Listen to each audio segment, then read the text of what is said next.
Hi friends, welcome to our channel. Andhra Pradesh ప్రభుత్వం కొత్తగా ఎన్నికైన తెలుగుదేశం పార్టీ ఆధ్వర్యంలో మహాశక్తి కార్యక్రమంలో భాగంగా ఏపీ దీపం యోజనను ప్రారంభించింది. ఈ పథకం గ్యాస్ సిలిండర్ ఖర్చుల ఆర్థిక భారాన్ని తగ్గించడం ద్వారా అర్హులైన కుటుంబాలకు సంవత్సరానికి 3 ఉచిత గ్యాస్ సిలిండర్లను అందించడం లక్ష్యంగా పెట్టుకుంది. ఈ దీపం యొక్క లక్షణాలు ఎలా ఉంటాయి అంటే, ఏపీ దీపం యోజన యొక్క ప్రాథమిక లక్ష్యం ఉచిత గ్యాస్ సిలిండర్లను అందించడం, గృహ ఖర్చులను తగ్గించడం, అర్హులైన కుటుంబాలకు అందించడం.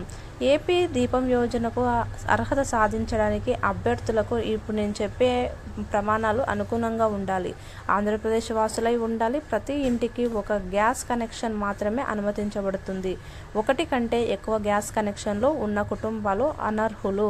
ఈ పథకం గృహ గ్యాస్ కనెక్షన్లకు మాత్రమే వర్తిస్తుంది. వాటికి సంబంధించిన పత్రాలు ఏంటివి అంటే, ఆధార్ కార్డు ఉండాలి, చిరునామా ఉండాలి, ration card, LPG gas connection యొక్క పత్రాలు, ఆధార్ కార్డు లింక్ అయిన మొబైల్ నంబర్ ఉండాలి, current bill, passport size photos ఉండాలి. వాటికి సంబంధించి ఎలా దరఖాస్తు చేసుకోవాలంటే, ప్రస్తుతం ఆంధ్రప్రదేశ్ ప్రభుత్వం ఈ పథకం కోసం ఆన్లైన్ పోర్టల్ లేదా అప్లికేషన్ను విడుదల చేయలేదు. అందుబాటులోకి వచ్చిన తర్వాత వివరాలు అప్డేట్ చేయబడతాయి. కింద మనము 3 సిలిండర్లను ఫ్రీగా తీసుకోవచ్చు. ఓకే ఫ్రెండ్స్, ఈ వీడియో కనుక మీకు నచ్చినట్టయితే లైక్ చేయండి. మరిన్ని లేటెస్ట్ అప్డేట్ కోసం మన ఛానల్ని సబ్స్క్రైబ్ చేసుకొని పక్కన ఉన్న బెల్ ఐకాన్ని క్లిక్ చేయండి. Thank you.